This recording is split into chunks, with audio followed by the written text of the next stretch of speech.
بسم اللہ الرحمن الرحیم۔ السلام علیکم۔ کیا آپ جانتے ہیں کہ جب حضرت آدم کے جسم میں روح پھونکی گئی تو انہوں نے سب سے پہلے کیا کہا؟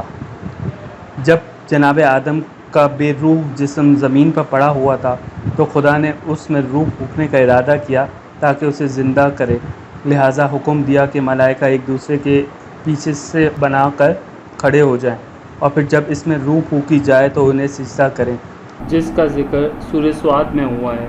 جب روح نے حضرت جناب آدم کے جسم میں داخل ہونا چاہا تو اسے کراہت محسوس ہوئی، کیونکہ اس کا تعلق مجددات کی دنیا سے تھا اور وہ خود اس کا اسیر نہیں بننا چاہتی تھی، لہٰذا اسے کہا گیا کہ کراہت کے ساتھ انسانی جسم میں داخل ہوتا جا، تیرے جسم سے نکلنا بھی کراہت ہوگا۔ روح آدم کی ناک کے سوراخ کے ذریعے بدن میں داخل ہوئی اور اس وقت جناب آدم کو چھینک آئی تو انہوں نے کہا الحمدللہ رب العالمین۔ یہ وہ پہلا کلام تھا جو جناب آدم نے ادا کیا۔ خدا نے ارشاد فرمایا یرحمک اللہ، یعنی خدا تجھ پر رحمت کرے۔